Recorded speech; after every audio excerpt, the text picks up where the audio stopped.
Estábamos en un mundo demasiado mexicano en algunos sentidos. La nieve, pasando abajo del trineo. No había juegos, no había arena. una avioneta estrellada. Siempre veía que había muchos chicos ahí jugando. Ese era mi paraíso, escaparme, borrarme media hora. Jugábamos mucho en el jardín, había un pino enorme que podíamos trepar. Entonces yo iba con las rodillas sucias, mi mano impecable. A nadie el olor de las facturas, el pan recién hecho. Pero como un álbum con hojas negras y las tapas, las portadas eran de un zarape. Una fantasía mitológica prehispánica. Artistas, Acapulco, todos los trajes típicos, porque había piñatas, por el tipo de comida que se servían. Los viejos eran muy descuidados. Yo siempre me busqué mamás sustitutas. Como de que mi papá no estaba. No nos fue a buscar. Nosotros éramos muy independientes. En casa se comía poco. Como muertos de hambre. En casa no se cocinaba rico. Nosotros vivíamos en familia. Sabor a nada. Mi papá era marino y mi papá viajaba. Una librería en Pinamar Nosotros quedábamos solos en la playa. para pagarnos las vacaciones a nosotros. Que siempre le faltaba guita. Una libertad y un goce para nosotros enorme. Ellos se quisieron mucho. Aunque mi mamá siempre contaba las historias más trágicas de su casa. Nosotros nos vamos a dormir la siesta. Claro, se iban a coger. El sufrimiento y la abnegación, Mamina jamás le dio un portazo a mi padre. celos de pánico. ¿Quién estuvo aquí?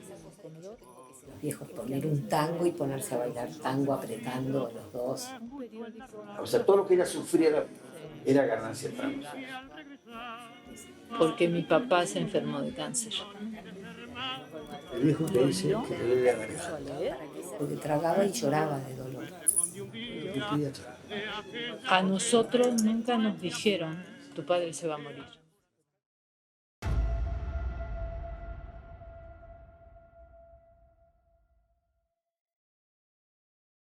Crecí escuchando anécdotas de supervivencia, de persecución, y entonces eso se fue acumulando en mi cabeza. Y siempre alguien decía, oye, es que, o sea, alguien que no era yo, alguien en la mesa decía, es que esto es increíble, alguien debería escribirlo. Y claro, pues esa acumulación llegó un momento en el que dije, pues es que yo debería escribirlo, yo ya me dedico a esto, no sé muy bien en qué se va a convertir, pero tengo que hacer el ejercicio de juntar los materiales y transformarlos en algún tipo de texto, de obra o de lo que sea, ¿no? Empezó pues así, como una serie de entrevistas a los familiares, ¿no? Para obtener material y a partir de eso tener alguna idea de qué se podía hacer con ello, ¿no? Yo no sabía qué quería, es decir, sabía que la historia estaba alrededor de la familia y que los temas rondaban alrededor de la dictadura militar argentina y el exilio, las persecuciones y la vida artística entreverada con todo esto. Fue un trabajo de hacer una especie de collage con los testimonios que me dieron para estructurar algo que obviamente no es lo que ellos contaron exactamente. Se va generando un efecto de sentido que no está en sus relatos y que es pues un trabajo artificial, que es el trabajo propiamente dramatúrgico que estuve haciendo. Y la obra ha tenido como 18 versiones, o sea, ha cambiado un montón, se ha hecho grande, se ha hecho chiquita, he puesto, había más testimonios y más personajes, luego acabaron siendo menos, en fin, más que nunca creo. Es una obra que he trabajado y retrabajado más que nunca en la vida. Tuve una beca del Sistema Nacional de Creadores que incluye, entre otros varios, escribir este proyecto. Y entonces eso me dio tiempo, que creo que lo más precioso del trabajo artístico es el tiempo y es lo más caro y lo más difícil de conseguir. Y luego el proyecto también fue apoyado por el Centro Cultural Helénico en una residencia, lo cual nos permitió desarrollar un trabajo de investigación escénica. Justamente el Helénico se propuso abrir espacio para hacer indagaciones escénicas sin que tengan que llegar a un estreno, ¿no? Digamos, priorizando el trabajo de investigación. Eso casi nunca se hace y eso también es un regalo invaluable porque te da otra vez tiempo, pero ahora ya no solo en el texto, sino tiempo de trabajo, de decir, bueno, vamos a juntarnos hasta que encontremos algo que nos deje satisfechos y trabajar y trabajar y trabajar sobre las ideas que los hallazgos, y tener tiempo de equivocarnos, porque muchas veces lo que nos pasa trabajando es que tenemos el tiempo acotado por un estreno y por los modelos de producción, ¿no? La producción te dice, ¿sabes qué? Tienes que ensayar en máximo 3 meses, a veces en 1 mes y medio, en friega, con los ensayos condensados, y si te equivocas no hay tiempo de rectificar. Si te das cuenta 2 semanas antes de estrenar que ese no era el camino, no hay posibilidad de dar marcha atrás y rehacerlo. Y luego el proyecto también obtuvo un apoyo, un financiamiento de coinversión para la producción de la obra. Es decir, todo eso implicó que la gente que está trabajando tiene un sueldo. Y además, como compañía, decidimos que la prioridad fueran las personas. Entonces, pues nuestra producción es muy barata en términos de las cosas que compramos y los objetos que estamos usando, pero todo el mundo tiene un sueldo, no es mucho, pero pues para lo que nos alcanzó lo repartimos entre las personas. Creímos que era importante pagar el proceso, no el resultado.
La nieve, el canal de Vigo, las casas de madera y cartón prensado.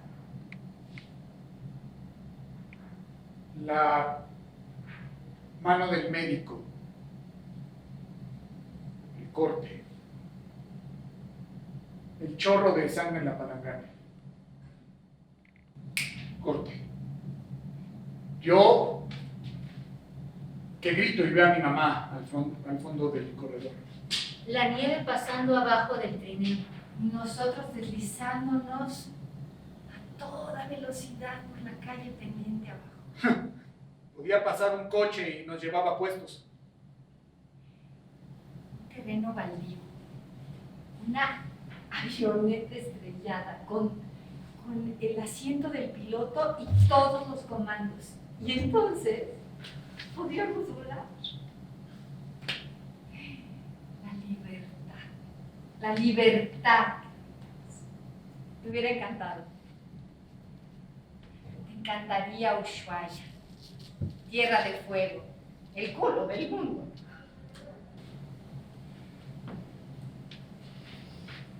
El olor del pan recién hecho, las rodillas sucias y el delantal lleno de mugre, igualito que tú. Mi hermano no, mi hermano era impecable. El interior de mi casa, mundo cerrado. Un mundo muy mexicano. Las comidas, las piñatas. Peligrosísimas. ¿Cuáles son tus primeros recuerdos? Mi madre asume la rectoría del Colegio Nacional en Dolores. Nos fuimos para allá. Bueno, el primer día se le encadenaron a las rejas, no la quería. Un escudo humano para que no entrara al colegio. La trataban como extranjera. Ah, pero a los 3 días marchaban todos. Tenía donde mando la vieja, ¿eh? El edificio ocupaba una manzana completa y en la parte de arriba había una vivienda y ahí es donde nosotros vivíamos. Esa escalera de mármol gigantesca, con baranda de madera, pisos con dibujos. Yo sentía que entraba a un palacio. Y el patio enorme, el jardín, el pino que trepamos tantas veces. ¡México! Era una fantasía mitológica prehispánica, o una fantasía de artistas en Acapulco, o los trajes típicos. Había un álbum de hojas negras con las tapas de zarape lleno de recuerdos de México. Los viejos eran muy descuidados. No nos fue a buscar mi viejo a la escuela. Era el primer día de escuela. En un pueblo que no conocíamos. Obviamente, nos perdimos. Mamina no era amorosa, nos peinaba, nos mandoneaba, pero nunca me cuidó si me cambiaba la bombacha. Yo siempre le busqué mamás sustitutas en la vida. Mi papá no estaba la mayor parte del tiempo. Era marino, capitán de barco. Fue marino durante la guerra. Se hacía decir el gran capitán, el viajero del mundo. Cuando paraban en los puertos, las chicas les hacían homenaje.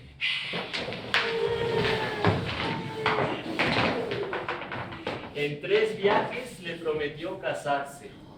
Sí, solo se habían visto 3 veces cuando se comprometieron. Él escribía cartas.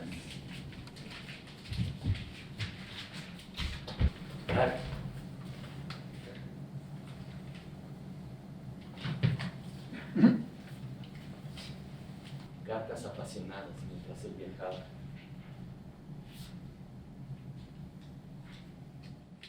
En casa se comía poco.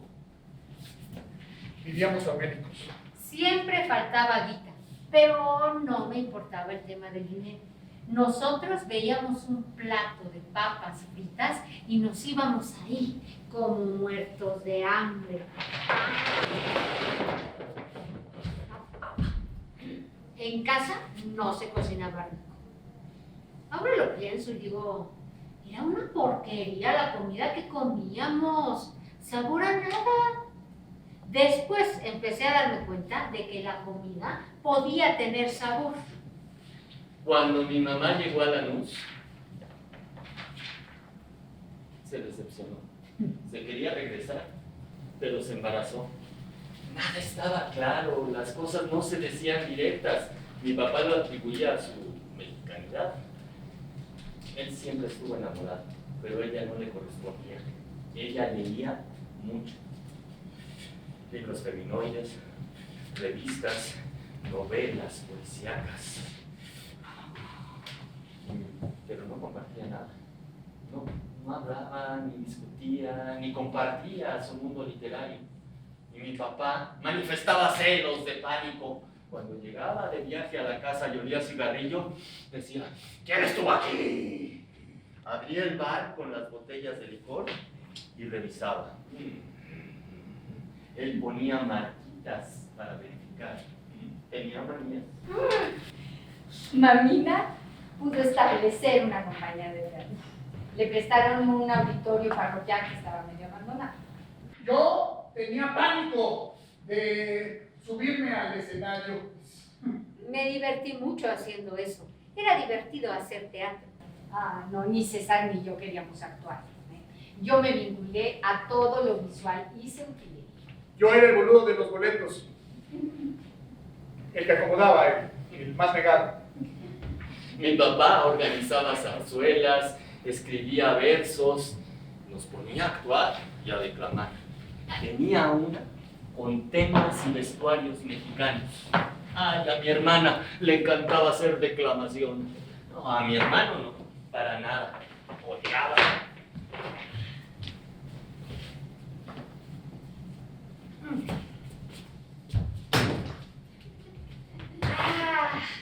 Papito puso una librería en Pinamar para pagarnos las vacaciones de verano.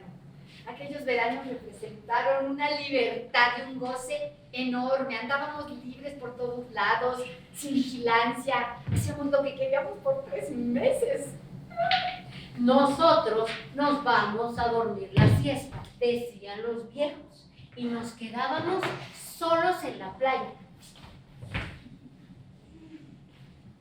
Claro, se iban a coger y volvíamos de la playa y los encontrábamos juntos en la misma cama. Y yo pensaba, ay, qué tontos, teniendo 2 camas para acostarse, ¿por qué duermen juntos? ¡Qué incómodo! Pues el texto me gusta mucho. Creo que algo que me gustó mucho de todas las versiones que hemos tenido es que está contado desde un lugar muy, muy amoroso. Me conmueve mucho. Creo que eso es de las cosas más complejas en las que me he involucrado, porque creo que los personajes son extraordinarios y son gente que quiero mucho. Y siempre que hablo de esto me conmuevo, porque creo que agradezco mucho conocerlos y hablar o usar mi actividad artística para encarnarlos, para contarlo, me conmueve así muchísimo y lo agradezco así infinitamente.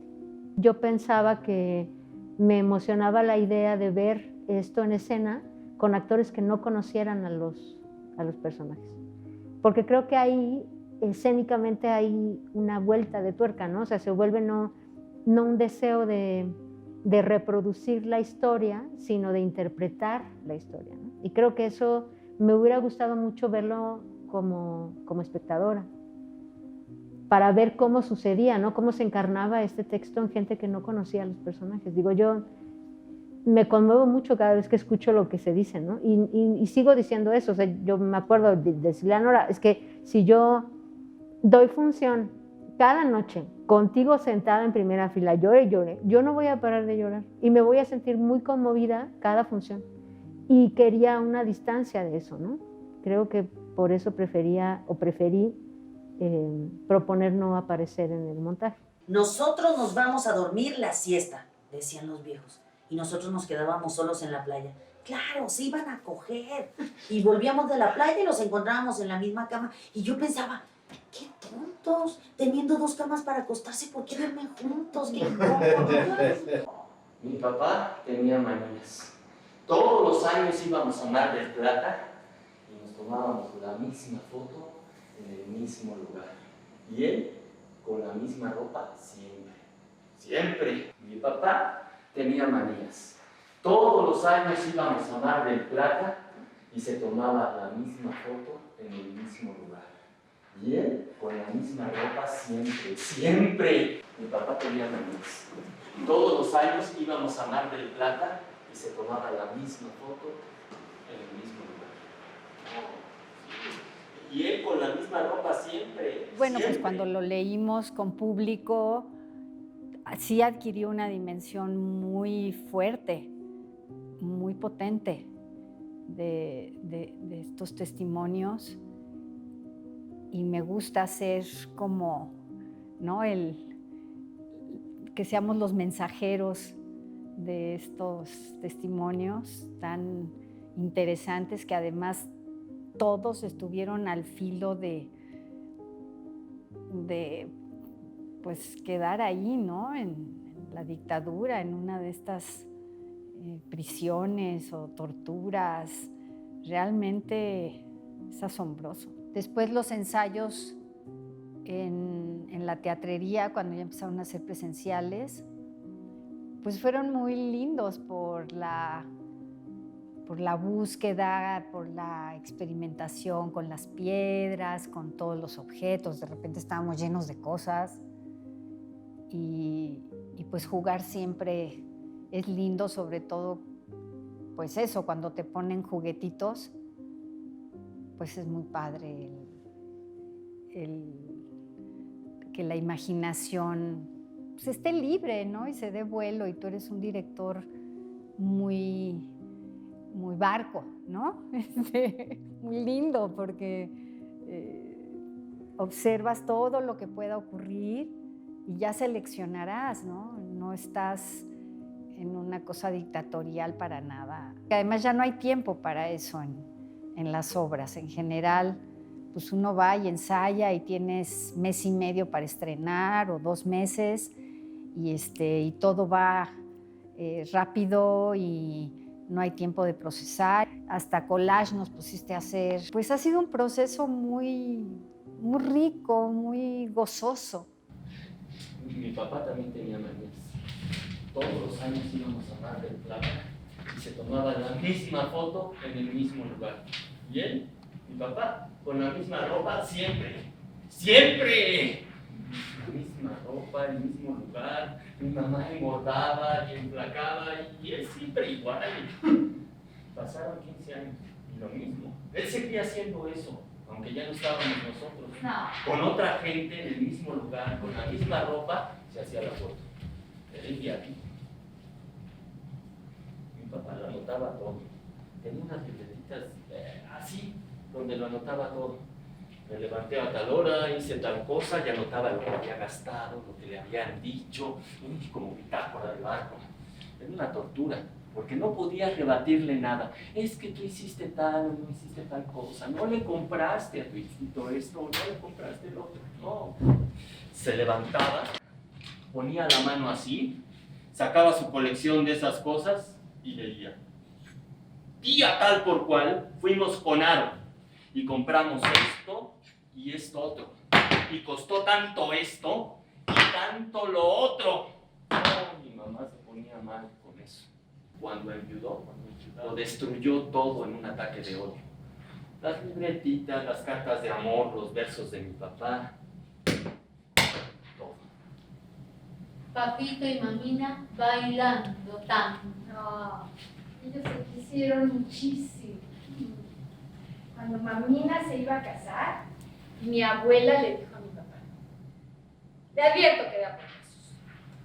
Jamás le dio portazo a mi padre. Yo recuerdo las visitas de Borges a la casa. Vino 2 veces. Dijo que Lorca era un poeta menor. Borges, que era un mito. Y mi madre amaba a Lorca. El cuadro de Durero estaba ahí, en el living. Desde el pasillo que salía del baño, veías el cuadro de Durero al fondo. Te miraba todo el tiempo. Me movía y me miraba siempre. Era espantoso, era temible. Un autorretrato del tipo con la mano así. Le pregunté si la podía acompañar a su casa. Era muy bonita. Cuando llegamos, me mira, se ríe y me besa. Entonces, fui a casa y lo desperté a Juanito, mi hermano. Juanito, Juanito, besé a una mujer.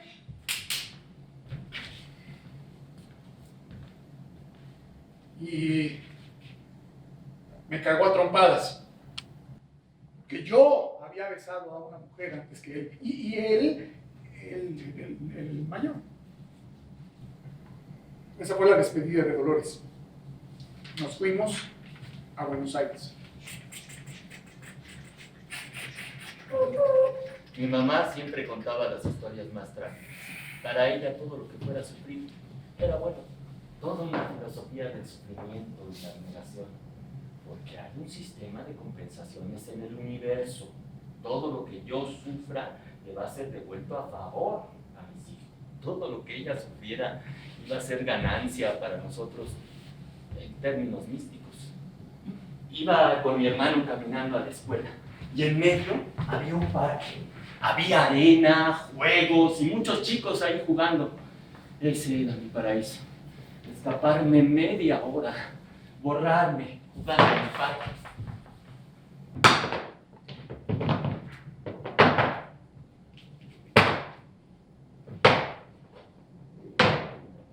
Nos fuimos de Dolores. Mi papá se enfermó de cáncer.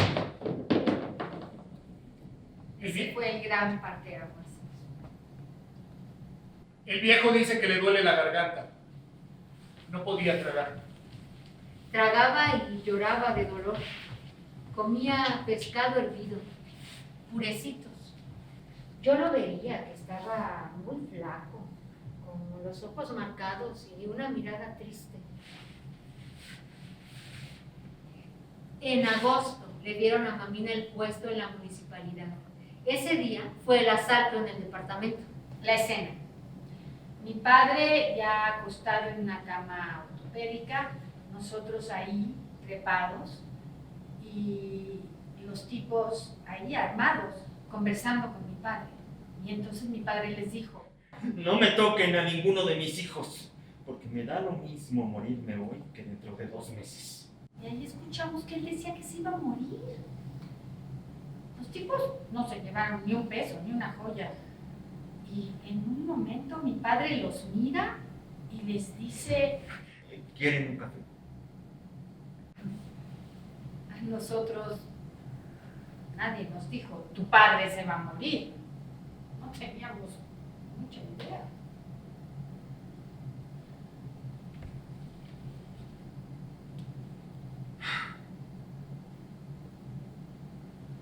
Traté de decirle al viejo todo lo que lo quería. Y me salió la boludez esa de: si te morís, no importa. En septiembre me agarré papeles. Nadie me compró helado, nadie me mimó. Yo no me podía acercar en los últimos días por el contagio. Se me rompió el diente de adelante. ¿Quién me lleva al dentista? La Vivi, la mamá de Mamina. Y le dice al dentista: a ver si me ve esta chica que se le partió el diente o qué sé yo. Había 2 opciones: arreglarlo o sacarlo. Y la Vivi, ¿qué es más fácil? Sacarlo. Ah, bueno, sáquelo. Se está muriendo el padre de esta chica y no se puede uno ocupar de esas cosas.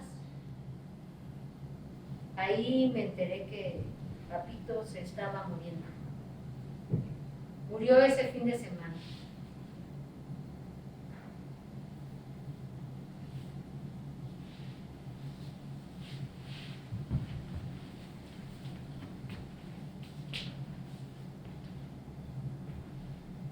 Yo me enteré cuando ya lo habían enterrado. No lo vi muerto. Nada. Mucho tiempo le pedí a Mamina que me llevara al cementerio y nunca me llevó. Mucho tiempo fantaseé con que el viejo vivía y se había ido porque estaba harto de Mamina. Esa era mi fantasía. Como este rescate de la memoria, para mí muy importante, sobre todo una memoria no histórica, sino de las personas que construyen esa historia. Porque casi siempre yo he visto cuestiones de la memoria, pero son los líderes, son los movimientos, son los grandes personajes los que cuentan estas historias. Y aquí lo que me encanta de esta historia es que son los seres humanos que viven el día a día los que cuentan a estos grandes líderes, estos grandes movimientos, los que vivieron esos momentos.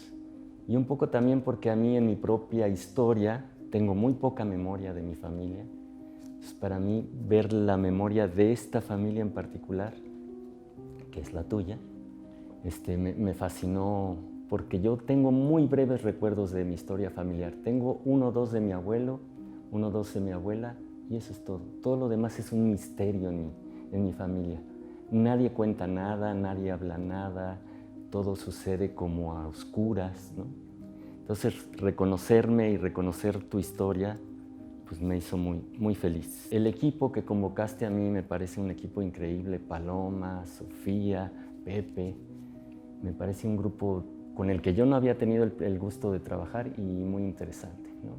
Ya ves que aquí trabajamos siempre proponiendo alguna cosa, alguien dice algo, todos lo seguimos, ¿no? Hasta las últimas consecuencias, hasta que perdemos la hilación de lo que estábamos haciendo y volvemos a regresar al principio para volverlo a intentar una y otra vez. Que siempre hay algo que proponer, algo que pensar, siempre alguien viene al ensayo diciendo, estuve pensando que podríamos, ¿no?, hacer esto, y que todos nos sumamos, eso se me hace un gran aprendizaje, que somos un equipo muy amoroso. Me parecía muy atractivo, muy difícil de lograr, muy conmovedor, el encuentro de estas personas que vienen a contar sus propias historias frente al público.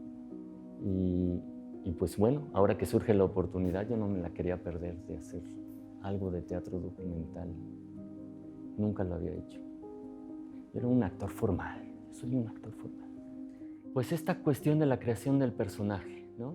Cuando una obra exige una creación de un personaje que ya está muy bien escrito y que ya incluso hasta es muy conocido ese personaje, pues ya tiene ciertas características que tiene impuestas y uno tiene que reproducir. Y aquí pues hay toda la libertad de crear desde un punto más, no sé cómo decirlo, más claro, más transparente, más sin tanta construcción, sino más bien en un nexo emotivo y de cariño y de imágenes. Esa es la diferencia que yo encuentro en este trabajo. Mis primas, Elsa, Chachi y Pirucha, hacían un gran panegírico de mi abuelo. Para ellas era como un prócer. Y además se llamaba Justo. Veíamos la foto de don Justo, sentado como un conde. Mi abuela parada atrás, muy señorial. Y todas las referencias de mis tíos cuando hacíamos travesuras eran: ¡ay, si don Justo viviera! ¡Don Justo diría esto! ¡Don Justo diría lo otro! Y todo el árbol moral, ético y disciplinario de don Justo. Pero cuando mis hermanos fueron a visitar al primo de mi abuelo en Granada, se enteraron de la verdadera historia. Don Justo era un tabur, un joven del bien vivir, tenía dinero y relaciones sociales, pero le gustaba el juego y gastaba mucho, hasta que llegó el día que se fue por las deudas que tenía don Justo. Mi abuelo llegó de estar en Granada como un dandy a vivir en un lodazal. Tenía 48 años, trabajó como obrero en una fábrica de bicicletas y terminó teniendo una fábrica. Compró máquinas de Alemania para hacer medias sin costura, las primeras maquinitas remalladoras. Cuando la fábrica del abuelo ya estaba en ruinas, nos encantaba ir ahí con máquinas rotas y moldes de piernas, con un radiador adentro, muy sugestivo, ¿no? Como aparatos del demonio, ya obsoletos.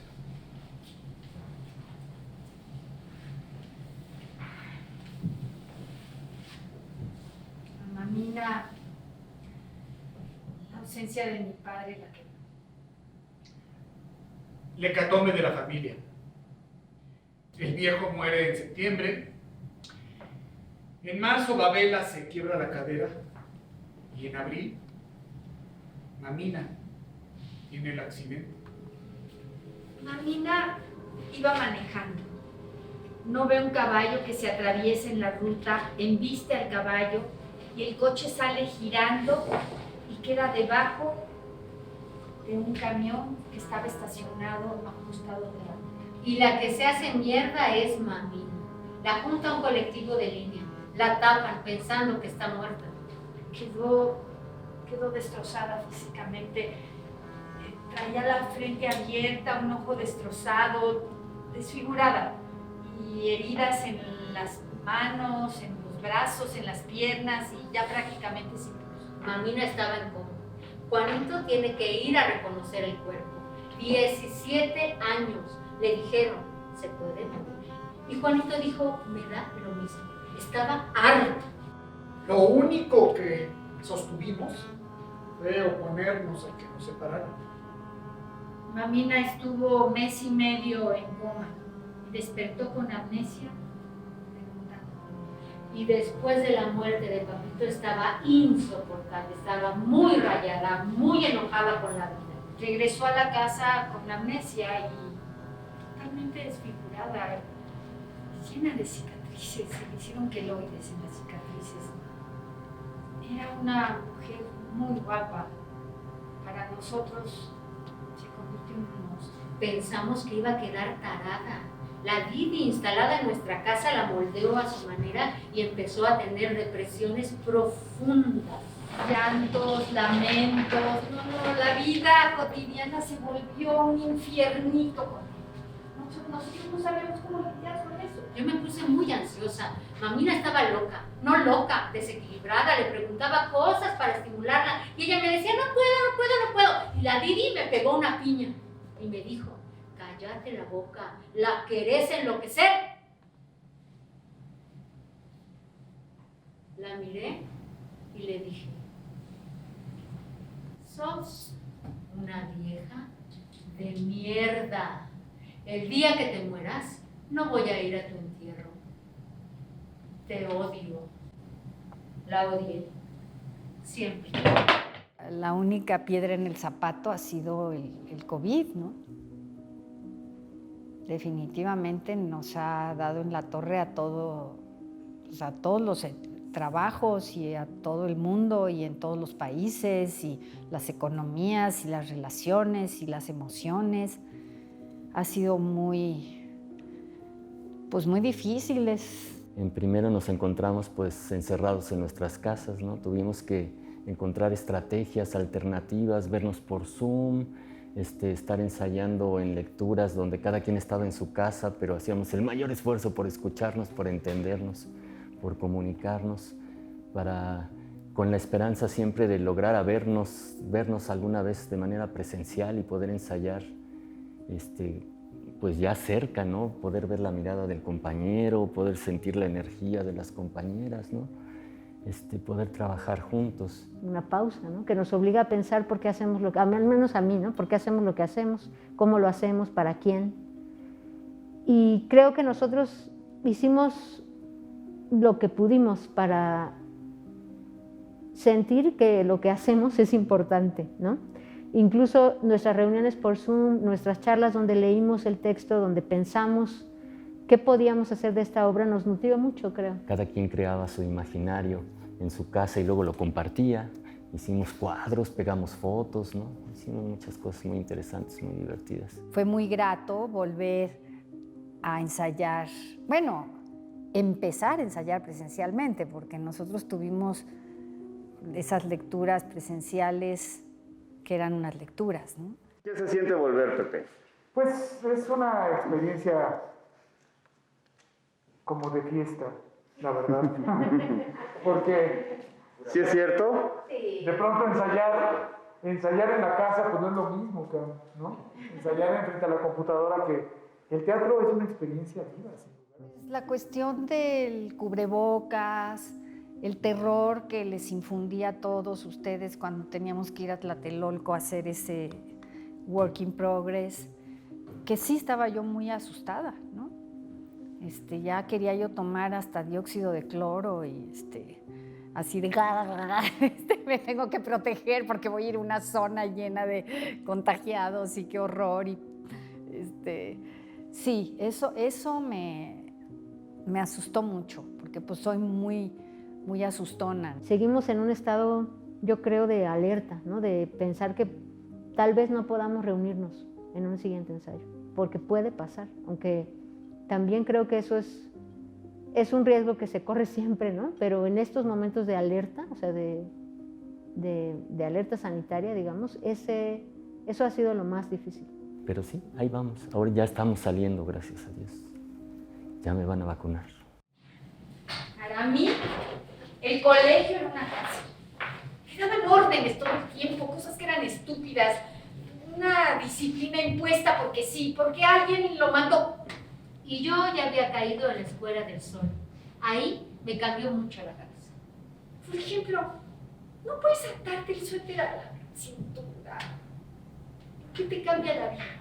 ¿En qué afectas a la comunidad? Como yo no obedecía, pues un día al terminar las clases me encerraron en un salón con llave, de 4 a 6 de la tarde.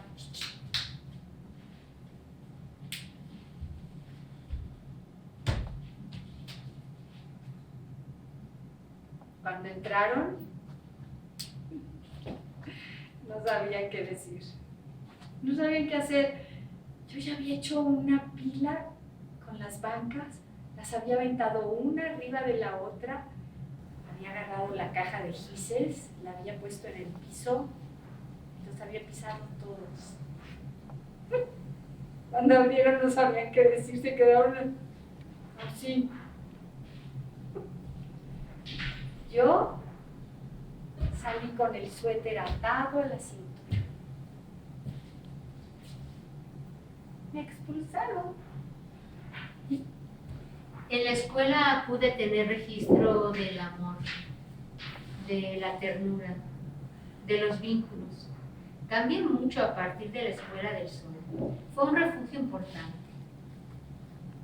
Yo creo que eso lo heredaste de mí, supongo. Siempre tuve problemas con la autoridad.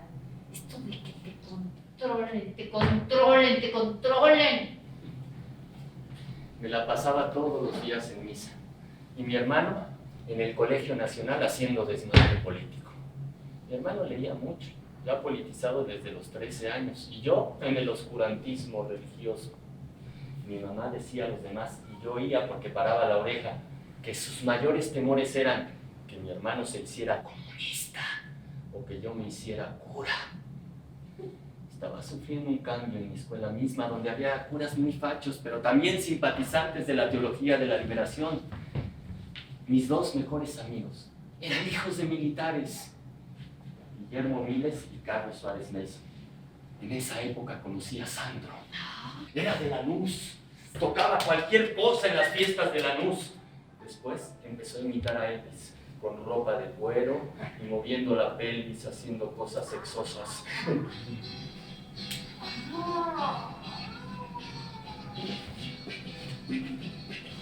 Rosa, rosa del maravillosa, como blanca diosa, como flor hermosa, como la condena a la dulce pena de sufrir. Rosa, de tu boca, esa furia loca que mi amor provoca, que me causa llanto, no quererte tanto solo a ti. Ay, rosa, rosa, pide lo que quieras, pero nunca pidas que mi amor se muera, si el cual de morir. Moriré yo por ti. Ay, rosa, rosa, mira, no te quieras, pero nunca pidas que mi amor se muera, si el cual de morir.